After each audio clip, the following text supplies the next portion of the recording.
Dum dum da da da. I'm annoyed that I have this Philips Hue light system that I can use to like change colors with my lamps. And this is their greenest setting. So I can't even get it to do like reagent green light like I wanted it to. And that's kind of annoying me. But I am probably gonna color grade this in post. Any good Re-Animator video should start off with a drink.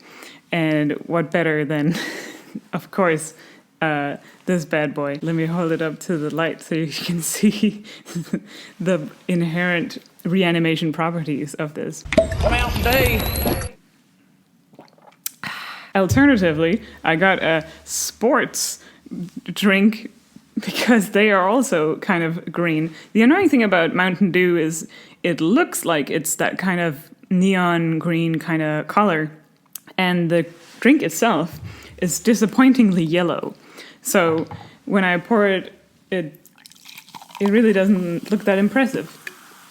And I think that's false advertisement. But there's not gonna be any false advertisement on this channel today, baby, because we are doing a very special video series. Hold on, I'm gonna mix. Ah, see? Nice. Cheers. Before I can even get started, I also have to point out that I really wanted to have like a prop syringe for this video, but unfortunately, I don't have anything that looks enough like the syringes in the movies. I only have like this skinny one that I use for nail art, and it has a real like actual like sharp tip, dangerous stuff. And then I have this guy who I got for my wisdom tooth removal aftercare, and it was supposed to help me cleanse my wound better. Never used it, and it has kind of a weird tip, so I can't use it for this video either. Oh my god, I kicked the camera. Anyway, today is going to be another very special installment of making videos.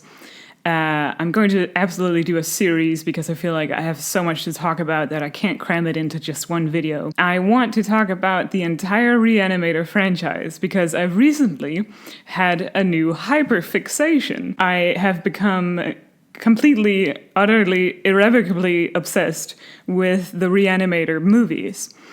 And there's a bit of a story to it. I can really only credit one person for getting me into this, and that's my friend Jonah, because I want to say several months ago, actually a pretty long time ago, she was talking in our group chat about how she had, discovered this weird old movie from the 80s, this horror movie, and she was getting obsessed with it, and it was such a fun time, and she really wished that we would watch it, so that, we could experience the joy as well.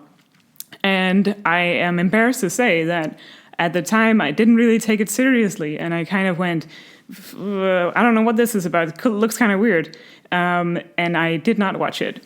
And then, weeks and weeks later, is that I stumbled upon, completely oblivious, completely randomly, onto the fact that the main character of the Re-Animator franchise is played by Jeffrey Combs. A-C-T-O-R, born in 1954, Jeffrey Combs. As everyone knows about me already, is I'm a huge Trekkie.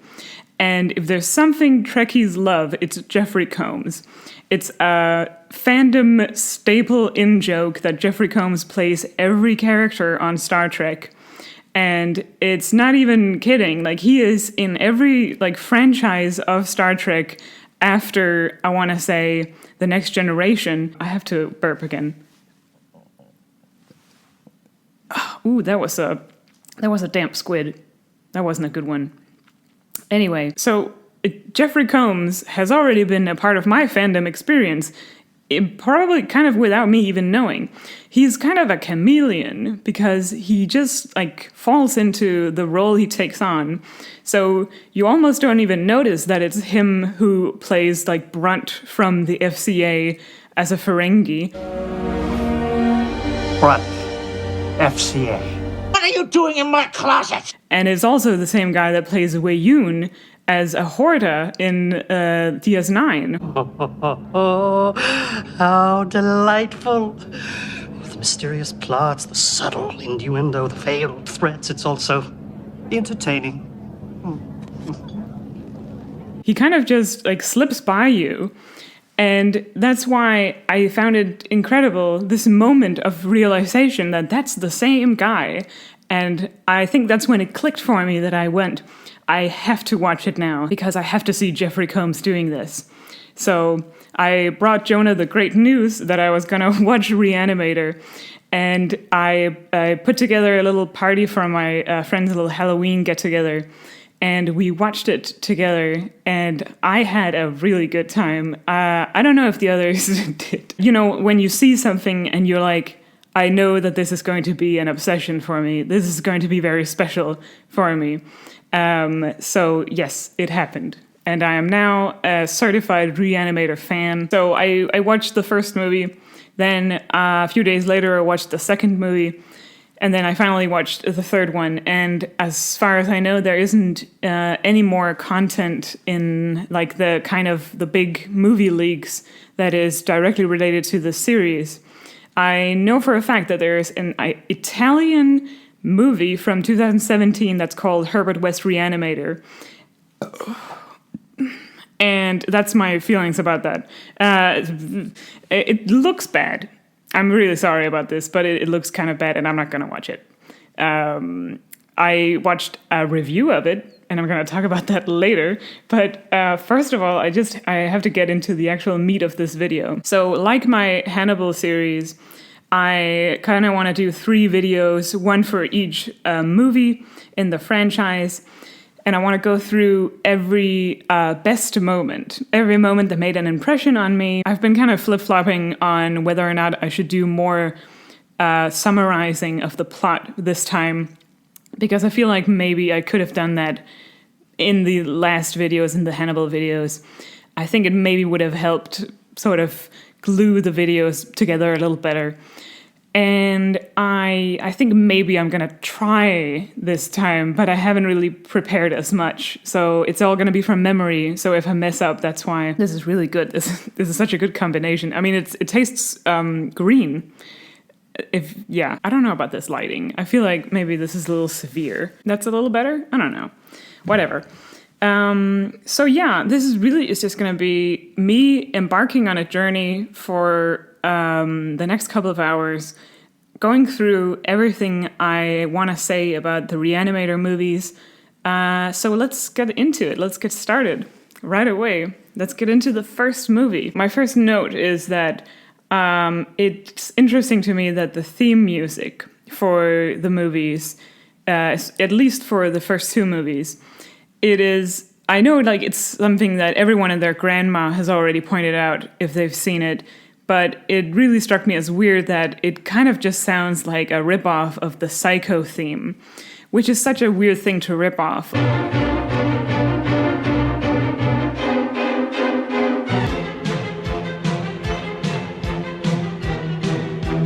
Like, I understand using for your composition parts, like samples of songs that maybe aren't that well known, that you want to like bring forth and sort of make a tribute to by sampling it.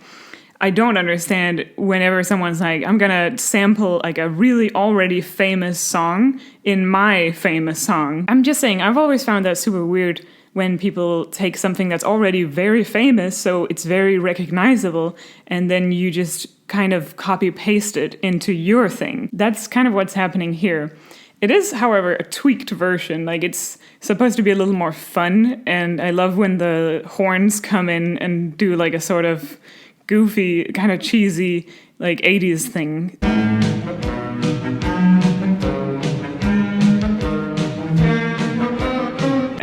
So it does, it is its own thing. I like it, okay? I like it, but I had to point it out. It's a part of this video. Even more like getting on a tangent before I've even started. In the first couple of moments of the movie, you are introduced to a character who dies immediately called Dr. Hans Gruber. And my lightning bulb like went off, and I was like, Hans Gruber, where have I heard that name before? It's the guy from Die Hard. So it's the bad guy. I'm guessing that Hans Gruber was also a character in the original Lovecraft short story that Re-Animator is based on. But it's just it was so weird to me because I had a moment of like, did Re-Animator come out after Die Hard? Did they know this? Did Die Hard know this? Did the people who wrote Die Hard make a reference to Re-Animator, to a story that was written in the 1920s? And then they...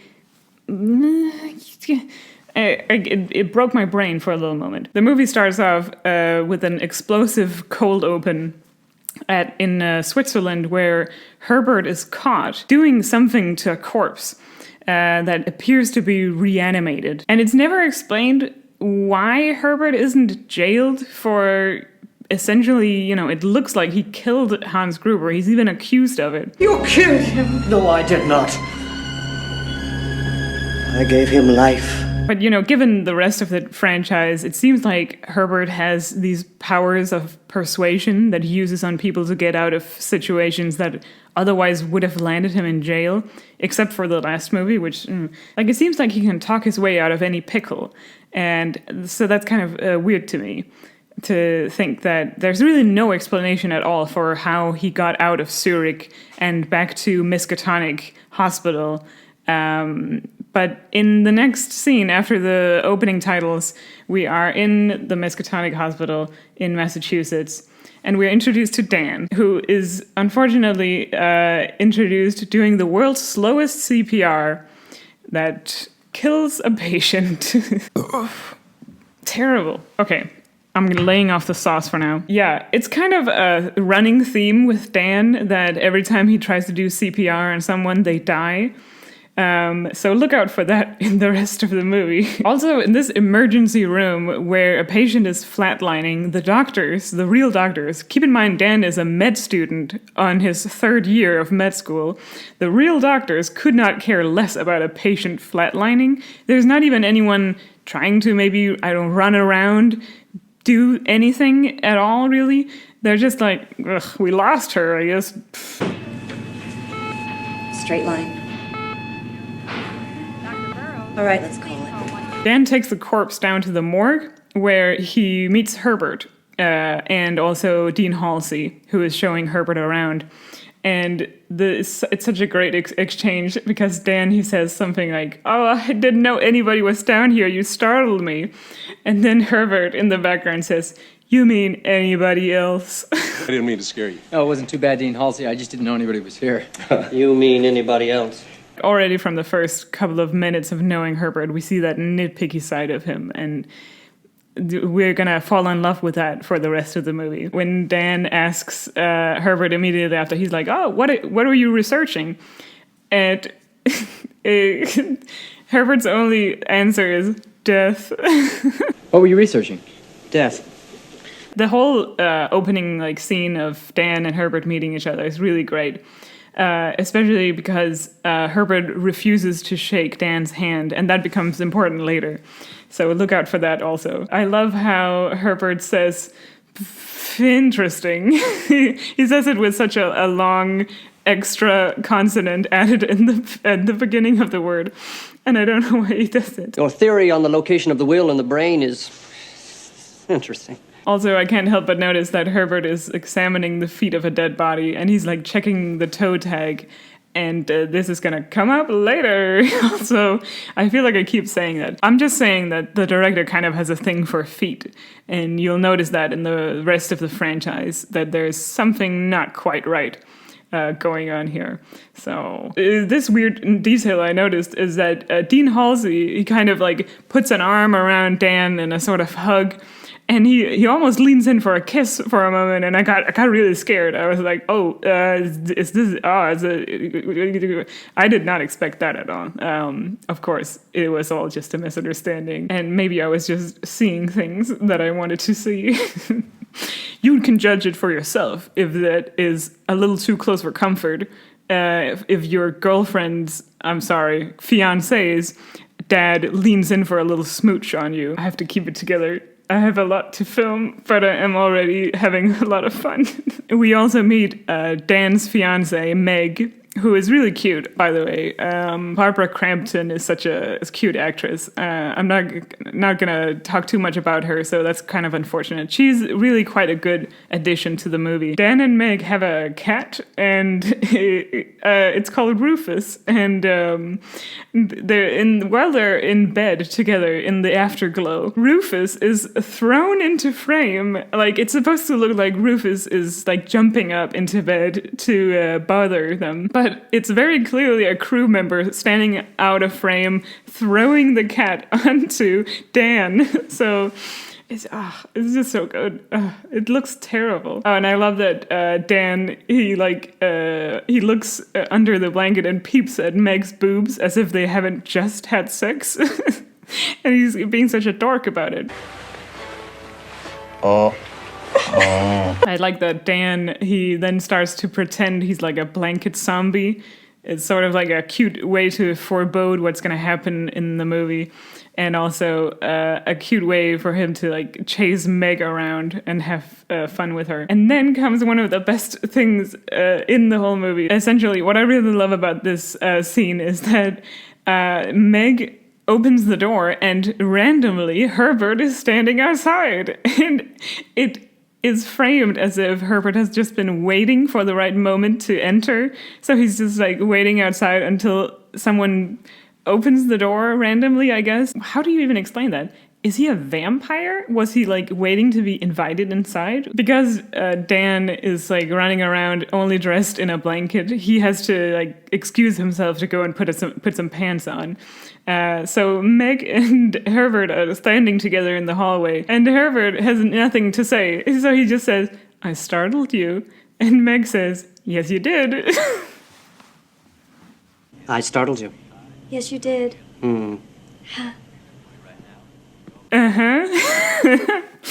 I love that. Anyway, Herbert, by the way, shows up at Dan's house because Dan is looking for a roommate, and Herbert wants to rent the room. And he immediately asks Dan, "Is there a basement? I have to see it." So he goes down to the basement and falls in love with it. Oh, yes. He is like immediately ready to move in after he's seen the basement. And so he weirdly hands Dan this stack of bills. Like, he says something like, "Oh, you won't see much of me except for the first of the month, of course." And then he tries to hand him this stack of bills. No, you'll never even know that I'm here. Dan. Except, of course, on the first of the month. Meanwhile, Meg is trying to get it in between them because she's the only reasonable character in this whole movie. She's the one going, "Maybe you should think about this, Dan. Maybe don't just let anybody rent these rooms." Within like 30 seconds of looking at it. Oh, I forgot. Earlier, when Herbert was being shown around the morgue, he met Dr. Carl Hill, who is the antagonist of this movie. And the reason why he said interesting is because he was mocking Hill. So this next scene, it's okay. I'm going to say this many times through this video. It's the best scene in the movie. But this is probably the best scene in the movie because Carl Hill, he's having like an autopsy class. He's showing the students a brain, so he's like opening up a skull and like showing it to him. He makes like a stupid like teacher joke, like like a dad joke, but for teachers when they're trying to be relatable to the kids, and the only thing they can come up with is something very cheesy. Pull the skin forward over the head. It's very much like peeling a large orange. Holy shit. I'm burping so much. Flatulence. Not great. Oh, and he makes this joke, and Herbert is the only one who isn't nervously laughing in the room. So he's asserting his superiority over Dr. Hill. So in this scene, Hill is like explaining something, a theory about the will of the brain, or like about brain death or something. And Herbert is severely in disagreement with this theory, and Herbert is just staring at him intensely the whole time and trying to like rile Dr. Hill up. You go from one shot of Hill talking to a close-up of Herbert reacting to it, and in the background of that shot is Dan, who is looking so exasperated. He's like really like, I've just met this guy and he's already a handful. What's going on here? Who is he? Also, I really love that Herbert is sitting on this little stool and he's sitting cross-legged because he's such a little bitch. You're killing me, Jeffrey. In the whole scene, Hill is talking about something and Herbert has a pencil that he like takes up in front of his face and then he breaks it every time Hill says something he disagrees with. And it's so funny because it really riles Hill up and Herbert doesn't even say a word, like, until the very end of it. Herbert must be pretty strong to be able to snap pencils that clean and effortlessly. Because I'm thinking right now doing an experiment, like how hard is it to break a pencil? Because I'm getting a feeling that it's kind of harder than you'd think. Like, that wasn't actually that bad. I expected this to go badly. I thought I was going to be struggling. I was about to say, oh, it's movie cheats. They cheated in the movie. They made it, they maybe put an incision in, so they already pre-cut the pencil, so it was easier to snap it. But actually, that was pretty easy. Anyway, moving on. Oh, and then also Hill says, I suggest you get a pen. Mr. West, I suggest you get yourself a pen. That's the only time I was kind of rooting for Hill, because it only goes downhill from here. Oh, so good. Because he's the absolute worst in this movie. And you will soon find out why. Because we cut to a dinner scene where Hill is at Dean Halsey's house. And keep in mind, Dean Halsey is Meg's father. So Meg is also there. And Hill makes the world's creepiest toast ever to Meg. And it makes my skin crawl. To Meg, my esteemed colleagues, capable, beautiful, loving daughter. The obsession of all who fall under her spell.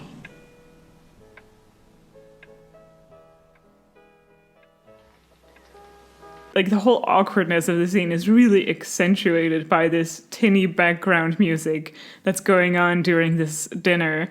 And it just makes it so delicious. And also just, my God, it really accentuates what a horrible yikes kind of person Hill is. The embodiment of yikes. I'm reviewing the extended cut of the Re-Animator movie because it's the one that I found on YouTube. It is fully available on YouTube as of right now, which is such a charity, honestly. It's different from the theatrical cut because in the theatrical cut, they cut a lot of sort of fluffy things that maybe weren't super important. And one of them, as far as I can understand, I haven't seen the theatrical cut because it's surprisingly hard to get a hold of. But apparently they cut the parts where Hill is sort of trying to hypnotize people, with his hypnotic powers of persuasion. So he does this a couple of times during the movie where the camera will sort of blur at the edges and he'll look into the other character's eyes and go, "You will do as I say." Makes him even creepier, if you ask me. And that was cut from the theatrical release because it wasn't that important, because it's never explained. And it would have been pretty easy to explain why he has powers of hypnotism, but they never do. Okay, so he uses these hypnotic powers on Dean Halsey, and the scene ends with Dean Halsey cracking a glass in his hand, and it just cuts there. There's no reaction to it. The scene ends, and it's never addressed. You don't see Dean Halsey in later scenes with a bandage on his hand or anything. It's just cracked, and then we go back to Dan and Meg doing something. Can we talk about Dan's reading glasses? I love Dan's reading glasses. They don't make enough of an appearance in these movies, and I wished that he would have them on for more than just this one scene. So I am saddened and disappointed. Meg and Dan are hanging out, and Meg starts to become suspicious that something has happened to Rufus the cat.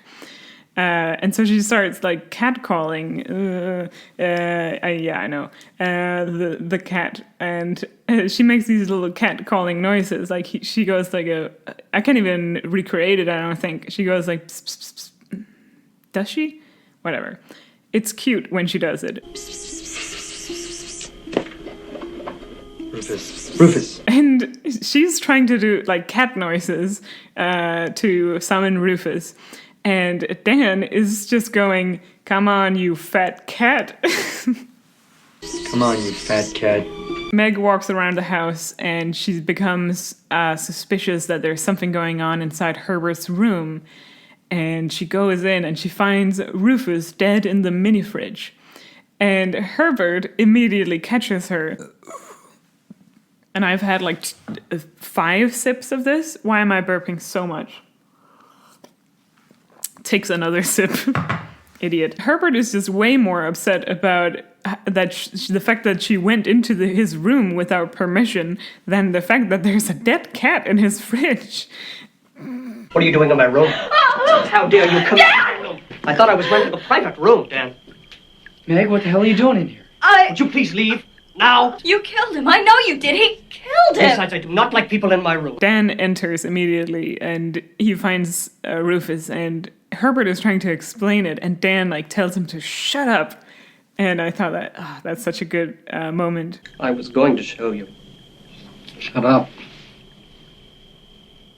Herbert is clearly like pissed at Meg throughout this whole scene, and he kind of blames her for this happening the way that it did.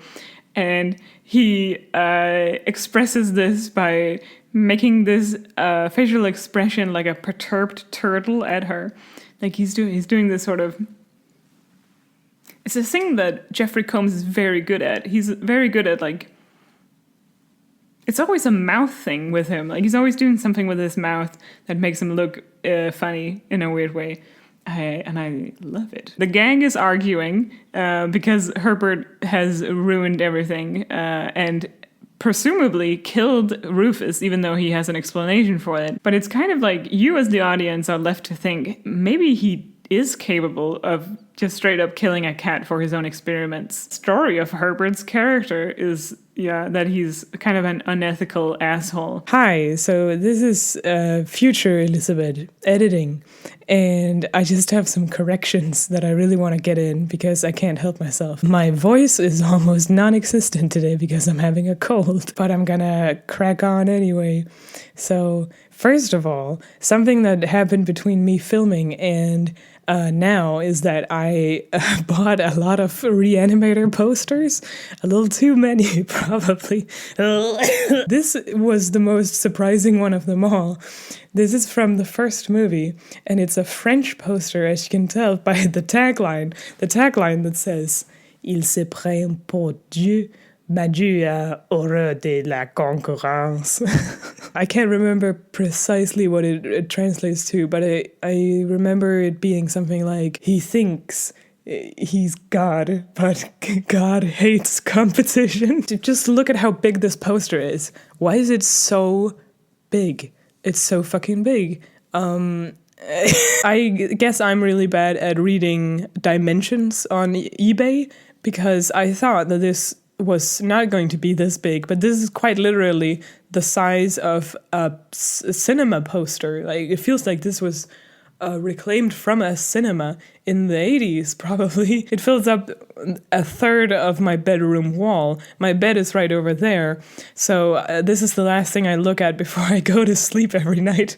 And I have had cursed dreams ever since I hung him up on the wall. Sorry to interrupt in the interruption of the video, but I just have to put in like a little extra bonus material because in the meantime between the extra bit that I filmed and now, I have received all of my reanimation posters in the mail. So I would very much like to do a little guide of them, a little tour. This is the Spanish poster for Bride of Re-Animator, or I want to say like one of them, because it seems like there's just endless variations on the posters for each of these movies. This specific one is so weird and interesting because, as you can see on the enormous poster that was in my bedroom behind me there, it also has Herbert posing with the syringe in front of his face like that. So for some reason they reused that, but it's really weird because the big one is very clearly a painting of a photograph, whereas this is the photograph that I'm guessing the painting was based off of. It's a weird cycle of remediation going on in these posters. I mean, looking at it closer up, I'm not totally convinced that this is a photograph. It does quite look like it. The hand is obviously not a photograph, though. You can tell from afar even, but that's neither here nor there. What's interesting about this poster is that there's a bride up here, and that's not the bride in the movie. Like, not even close. I don't have any idea why this happened. I feel like maybe they made the poster before the movie was made, or something, because it's so weird. Why would they put a random character that's not in the movie, that's just like a woman in a wedding dress? It doesn't make any sense, does it? What gets even weirder is that the tagline reads, El Dr. Erber Wells no ha escarmentado. Tiene suero suficiente para reanimar a una mujer perfecta. Perfecta. I don't get it. I've run this one through Google Translate several times trying to figure out, and tried other places as well to see what the hell do they mean. Perfecta? I don't know. I don't get it.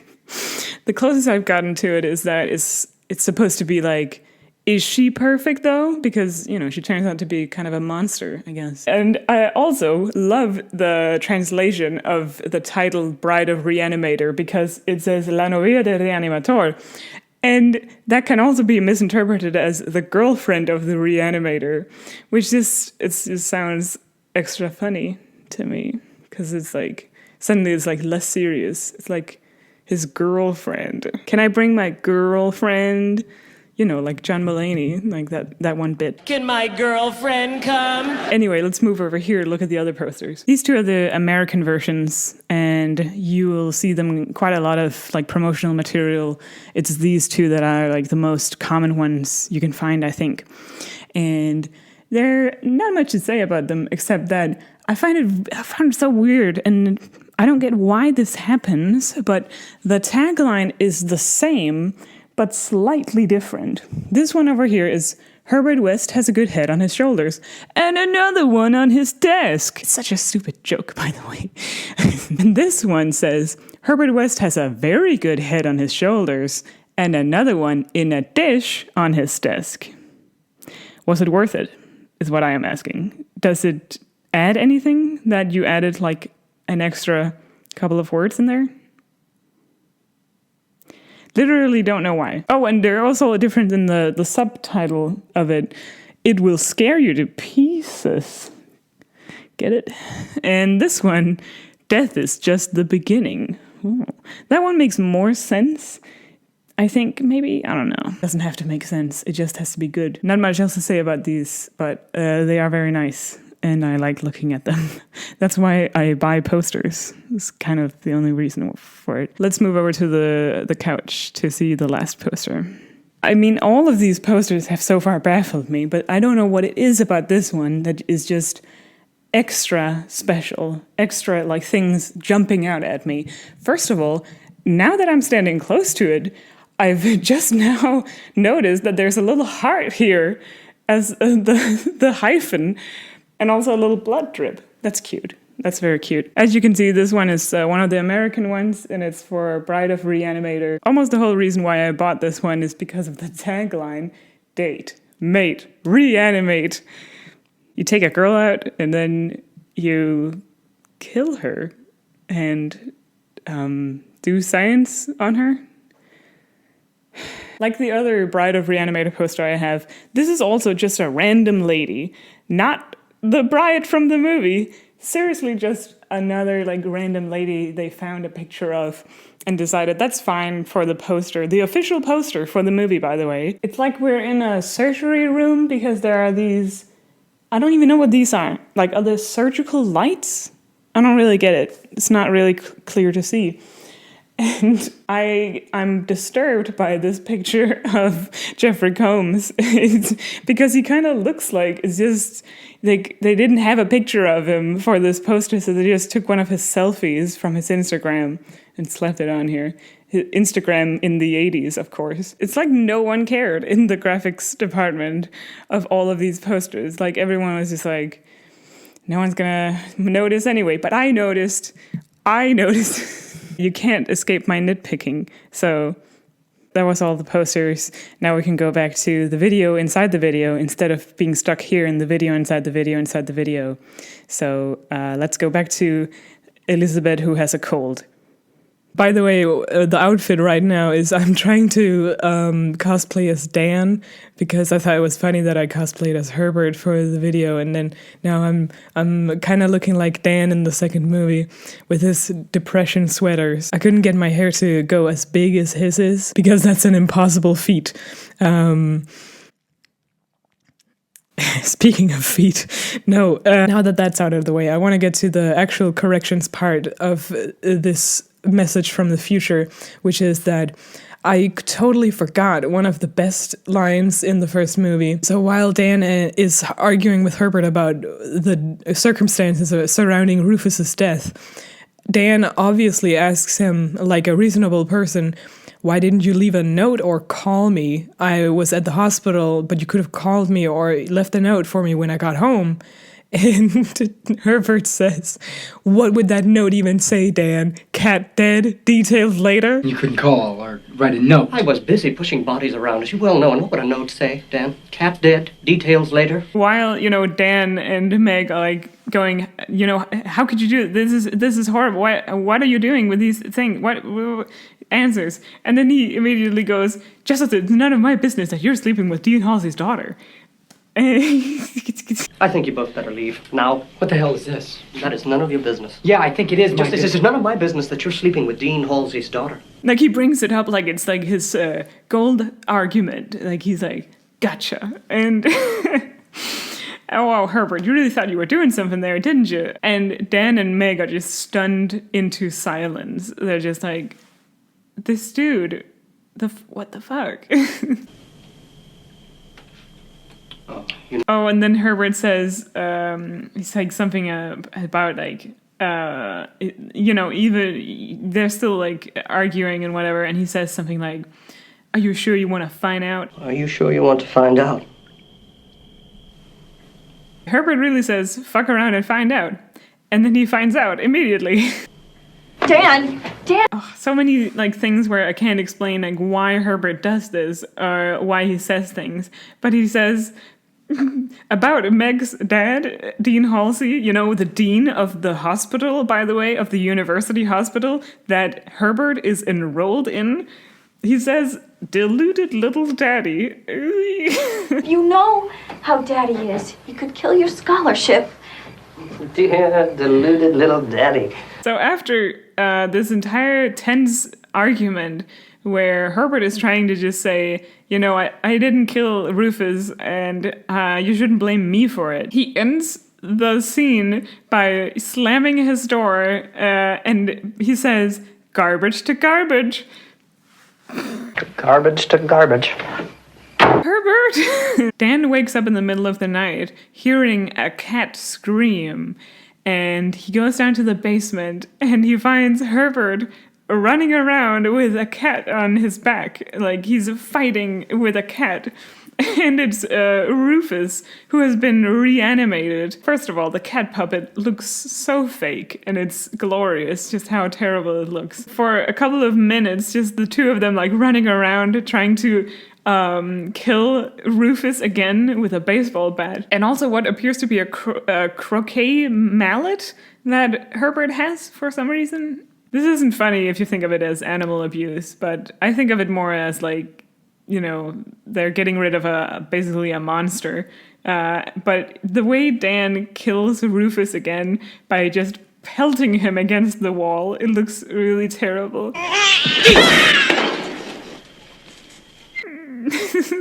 Out of context, it looks really bad. So this incredibly tense scene of fighting off Rufus, the two like nearly being defeated by a cat. Herbert gets like kind of a weird kick out of punking Dan, and he starts like laughing like a weirdo over it. Look out!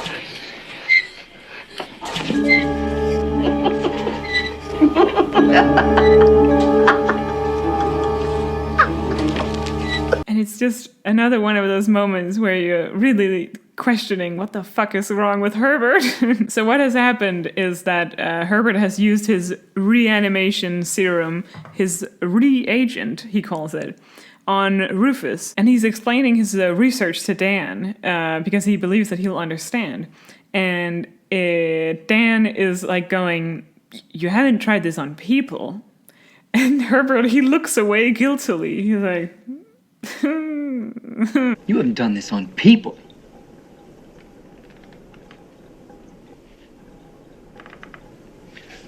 Herbert manages to reanimate Rufus even after Rufus is presumably dead and is basically torn into two pieces. And so he gives Rufus another dose, and Rufus starts to move around. But before that, Herbert says, "Don't expect it to tango. It has a broken back." Don't expect it to tango. It has a broken back. It's such a good scene of the boys just like having a romantic moment watching a cat being reanimated. And it reminds me of that scene from Hannibal where Will and Hannibal are having a romantic moment watching a social worker crawl out of the belly of a horse. It's nice parallel, cinematic parallels. This is also really good out of context. Meg reacts with horror at catching her fiancé huddled close together with another man. Dan is trying to explain the situation to Dean Halsey, and Dean Halsey is having none of it, and he expels Herbert from the university. And I feel like Herbert has only been at the university for maybe like a week. So it's super strange to like see how quickly he gets kicked out. Dan and Meg have an argument in the hallway, and midway through the argument, Herbert just slides around the corner of the wall and he intrudes on their conversation. It's like he's just waiting around corners and doors for the right moment to intrude on people, and I love that about him. Oh, and his opening line, his entrance line to get into the conversation, he says, "Daddy will see that we're serious." Daddy will see that we're serious. Yes. Daddy will see that we're serious. West. This movie broke me. So yeah, Dan ends up choosing this weirdo who probably killed his cat over his own fiancé. So they continue to do experiments together. And what they do, because Herbert is not allowed on university campus anymore, so they have to work around it, and they do it by doing the oldest trick in the book, which is Herbert disguises himself as a corpse so that Dan can sneak him into the morgue. As a little detail I love is that Dan, he rolls Herbert into the morgue, and he's stopped by the security guard, and the security guard says something weird about like, "Oh, hey, who's, coming into the morgue today? Like, who's being admitted?" And Dan like tries to fend him off so that he doesn't see that it's Herbert under the shroud. And he says, "Oh, it's some meatball that got hit by a semi." You ain't got my lunch under there, have you? Yeah, one meatball run over by a semi. Ugh. And when Herbert gets inside the morgue and he gets up, he says, "Meatball?" Meatball?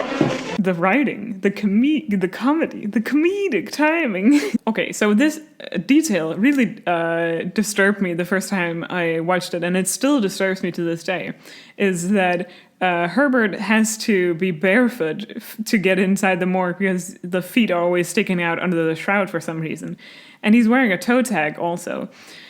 And when he, gets up in the morgue, he has to put his socks and his shoes on, and he leaves the toe tag on. So he puts his socks, then shoes on while still wearing a toe tag, and that just bothers me so much that he's doing that. Wouldn't he feel that? Wouldn't that be bothering him too? If you can hear a noise in the background, that's my dad axing something or possibly chainsawing something. Anyway, sorry to interrupt again, but I have even more corrections. And this time I have gone home on the farm, so I don't have my equipment and I don't have my microphone, so the audio is going to be pretty shit. And we're just going to have to live with that. Also, I have a perm now, so I have decided to become even cooler than I was to begin with. My mom says I look like Patrick Swayze in Dirty Dancing. And I personally think I just look generically like every leading man in every 80s movie. It's either that or I kind of look like your mom. So it's sort of a spectrum. I really just had to film this extra bit because I can't believe it, but I forgot another golden moment. So while Herbert is putting his shoes back on, Dan is like hurrying him up. He's like, what if we get caught? And then Herbert says, what'll they do, embalm us?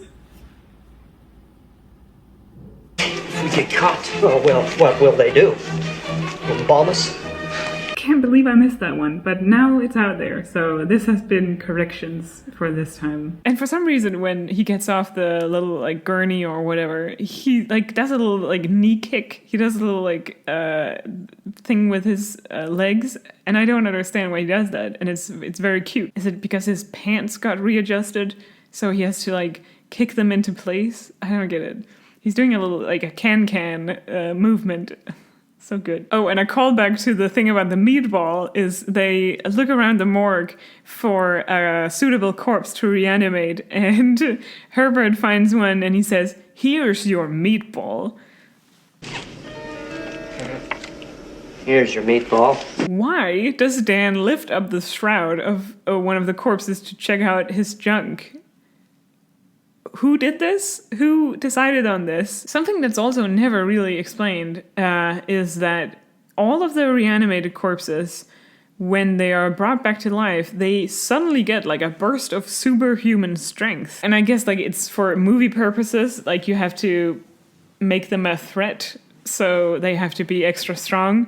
But this, in the case of this one reanimation where they go down to the morgue, they choose a guy who is in a good physical condition, and they reanimate him. It could have just been explained by him being a bodybuilder, because that's what he kind of looks like. Fun fact, the guy they reanimate is apparently a stunt double for Arnold Schwarzenegger at the time. So I learned that when I was watching the commentary for the movie. So while Dan and Herbert are fighting with this corpse that they've reanimated, Dean Halsey goes down to the morgue and he gets caught up in the fight with this corpse. And to stop the corpse, Herbert takes out a bone saw, and then he stands behind Dan with it in his hand and he says, Dan, look out. Dan, look out. Like he's Bruce Campbell or something. Swallow this. Anyway, Dean Halsey gets killed in the struggle, and Herbert's first thought is to reanimate him. And Dan is, of course, against this. But he also realizes that it's kind of the only thing that he can do. Oh my god, and Meg is also there at the hospital, and she goes down to see what the commotion is about. And I swear to God, Herbert calls her a bitch. Dad? Damn the bitch. So that was bad. That was not a good look. After this whole kerfuffle, Dan collapses in shock. And Herbert is immediately there with a blanket to put over him. And it's so interesting to me the way he does this, because you can tell Herbert is doing it with such calculation and with zero warmth at all. And you can kind of imagine that Herbert has seen this being done in medical textbooks. Like, he knows that you have to put a blanket over someone who is in shock to help them, but he doesn't know how to care for another human being. So he does his best, but he's really just trying to copy something without really caring about Dan that much, I think. I mean, at least I like to think that at this point in the franchise, Herbert doesn't really care for Dan, but that'll change later. Actually, I'm wrong. Herbert does care for Dan because he makes him a sandwich when they get back to the house. And the annoying thing about the sandwiches, I was pretty set on making it for this video so that I could sit here and show it off, just because it's the one food-related thing in the movie. And I thought it would be funny to have a sandwich here with me. But it's never shown in focused, clear shot. It's always out of focus. And hard to decipher what the hell is going on in the sandwich. So I decided not to do that. I'm just going to go ahead and expose myself as a simp, because I think Jeffrey Combs is very handsome, and I'll be the first one to say it. Sue me. He's a very handsome guy. I'm saying this unironically, too. And I really think it's very cute when Herbert takes off his glasses on a rare occasion, because you can really see the handsomeness behind him. I mean, he's also handsome with his glasses on, don't get me wrong, but there's a different quality that comes out at him when he takes his glasses off. Wow, I sound just terrible saying these things. I like weird looking men, especially weird kind of froggy looking men. That's also why I love Bern Gorman so much. He's a certified hottie, absolutely. Anyway, Herbert, back at the house, he's acting really intense, and Dan is still in shock. He's sitting there still with the blanket on, and he's having absolutely no reaction to whatever Herbert is rambling about. And then suddenly Herbert storms off to his room, and Dan finally wakes up, and he follows him, and Herbert is about to inject some reagent into his own arm. And I don't want to sound like I'm fetishizing drug abuse or anything, but I just think that the scene where, Dan, he sees Herbert struggling with this, and Herbert, for the first time in the movie, and I want to say honestly, for probably the last time in the franchise, he shows some vulnerability by letting Dan help him. And I just think it's very nice and a weirdly intimate moment for them to sort of care for each other for once. Listen to me. I was going on about, Herbert doesn't care for anybody. Dan doesn't care for him either. Obviously, this is the kind of proof that they do, in fact, kind of, I guess, have care feelings for each other. The scene is punctuated weirdly by Herbert immediately shooting up into the air after he gets injected and making a weird sound. So that was kind of a boner kill for me. I've written in my notes here, God, Hill is such a fucking creep. And I can't remember what that's a reference to, but I'm sure I'm gonna insert a clip in post that'll make it make sense. And I insist you call me Carl. I want you to think of me as someone you can come to with your problems, or if you're ever lonely. I know you're all by yourself now. Oh yeah, so what happens is that Carl Hill, he goes to Herbert's basement, where Herbert is, and he starts talking to him and starts to hypnotize him. You will do what I tell you to do. Yes, Doctor. And there's this strange moment that I still don't really understand, which is that Hill mentions Hans Gruber, the doctor who died at the beginning of the movie. And in that moment, we cut to Herbert, and he like sheds a single tear. Your extension of that old fool Gruber's work is really quite brilliant. And I don't really understand what that was about. I'm still confused on it. I have never seen anyone in the fandom talk about this. I hope someone is, because I've absolutely no idea what that was for. And like, what's the story behind that? I thought it was kind of interesting. It was good move on them, though, to keep the mystery alive like that. Herbert actually pretends to be hypnotized by Hill. And so when Hill is like, he's distracted by something else, Herbert kind of slinks away from him to grab a shovel, and he does this little shoulder shimmy that I find so adorable. Unbelievably, Herbert, he hits Hill in the head with this shovel, gets him to the ground, and then he decapitates him with this shovel. I'm sure that I can't show any of it. And immediately after, Herbert is like basically having no reaction to it. He's really like, well, that just happened. And then he picks up Hill's head, puts it in a dish, and tries to reanimate it. Because that's such a great idea, and that's really helped you in earlier experiences, Herbert. And as a cool callback to the earlier scene, Herbert starts flicking Hill's head with a pencil, so to like mock him. Hill's head is reanimated, and it starts coming back to life, and he's throughout the rest of the movie, he's talking a lot, and I can almost never understand what he says. So it's kind of a struggle. Like, the first thing he says is, "You are sir," and I don't know what he's trying to say. Oh, by the way, like, Hill's head was reanimated, and his headless body was also reanimated. So his headless body like creeps up on Herbert and then knocks him out. So Herbert wakes up later, and he starts like slowly freaking out because he realizes that Hill has taken all his stuff from the basement and run away with it. And Dan enters the basement, and they try to make sense of the situation. But that's like the scene of Herbert like slowly freaking out and then running around the basement like, my research, my things. It's so good. Look! Stop! Oh, and of course, Herbert has to explain to Dan the situation with Hill. So Herbert says that he killed Hill, and Dan, he says, he's dead? And Herbert says, not anymore.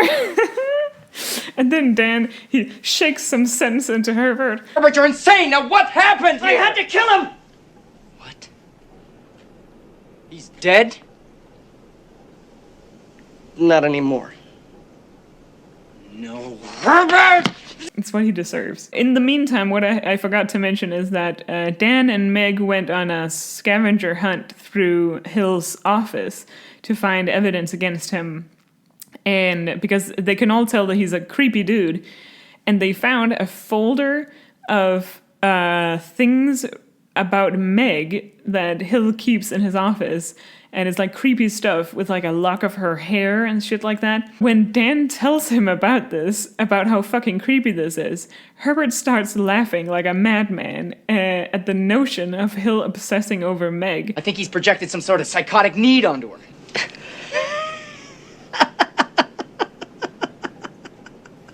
You're sick. You're sick. And it's just another instance of him being a little freak. A little weirdo. So Hill has escaped with his headless body, and his headless body is like stumbling around his office because obviously it can't see. And Hill's head is like groaning in exasperation over it. He's like, ugh, this guy, am I right? Ugh. Something I really don't get is why does Hill need like blood squirted into his dish to survive like he's a plant? I don't get that at all. But we have to see like a scene where Hill is like it's like gasping for air almost, and his headless body squeezes some blood into his dish, and then he's suddenly rejuvenated. We cut back to Herbert and Dan trying to figure out the situation, and Herbert is reading a medical textbook, and he's laughing at it like he's reading a comic strip. And it's not explained at all. It doesn't even matter. Like, what's he reading? What's so funny, Herbert? Hill has to get down to the morgue to conduct his like final creepy experiments on Meg. And that's a whole other thing that I had to get into. And to do this, to get past the security guard, his headless body disguises itself by putting on like an anatomical head and a face mask. And it works. It works. He fools the security guard and it looks so bad. And this goddamn security guard, I could talk way more about him because every scene he's in, he's like shown as this incompetent kind of cop. And he's just reading a porno mag while Hill is passing by him. And he's just like sitting there with his porno mag and he says, "Great tan," at nobody. What was that about? Great tan. So, one of the unfortunate legacies of this movie is that there's a sexual assault scene, and it's maybe not as long or even as graphic as I'm remembering it in my head right now, but that's, the power of memory, of impressions, is that it feels like the scene just goes on and on because it's that horrible. And I don't want to even describe it. All I want to say is that there is a scene where Meg is sexually assaulted by Hill in the morgue. And it was such a weird experience, like watching the viewing experience was so weird because here I was with 3 of my friends in my living room and we're watching the movie and we are all just going.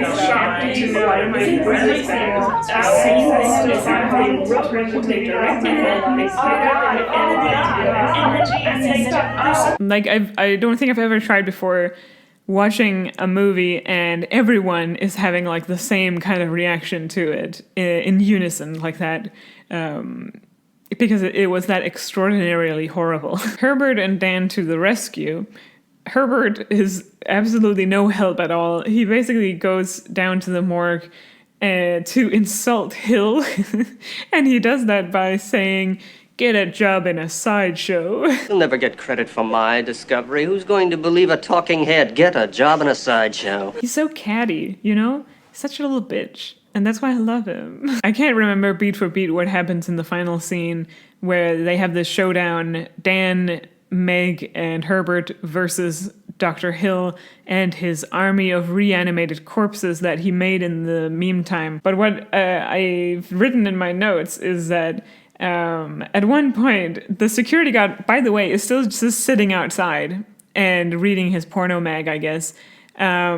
Also, we don't know how Dan and Herbert got past security because they are still banned from campus. But anyway, that's not what is important. What's important is that the security guard is sitting out there, and at one point during the fight with Hill, a headless body falls through the door, and he's just barely having any reaction to it. So the movie's climax involves Herbert taking the reagent and giving Hill's headless body an overdose to see if that would kill the body, I guess. But what happens instead is that the body's intestines grow to like oversize and jump out of his body, tentacle hentai style, and grabs Herbert. What happens is that there's huge chaos. There's like a poison gas that starts filling the room because someone knocked over a beaker with some stuff in it. Herbert is wrapped up in these intestines and he can't do anything except for reach out for help. and Dan is trying to reach him, but he can't quite reach him. And then it creates like this beautiful moment of them reaching for each other. And I swear there's a YouTube comment on the YouTube video of Re-Animator that, brings up a beautiful point about how in the beginning of the movie, Dan and Herbert, they didn't even shake hands. And then at the end of the movie, they reach for each other. And it's like a beautiful romantic full circle. So Dan and Meg escape pandemonium, except that it's not over yet because Meg gets caught by one of the reanimated corpses who immediately tries to choke her. And Dan's solution is to run to the nearest fire axe. So like one of those behind glass that he has to break, and he breaks it in such a cautious way for some reason. It's like he's afraid to touch it or something. I thought that was so funny. But Meg has been choked out for all of 30 seconds, so she's instantly dead. Yes, really. Like that's what happens in the movie, is that Meg dies because she got choked out for a little while. She straight up dies. And the best part is that Dan is so bad at CPR that Meg dies because of it. Because he straight up can't do CPR, so he loses her. The final scene of the movie is Dan is, he's all alone with Meg, who is dead because of him.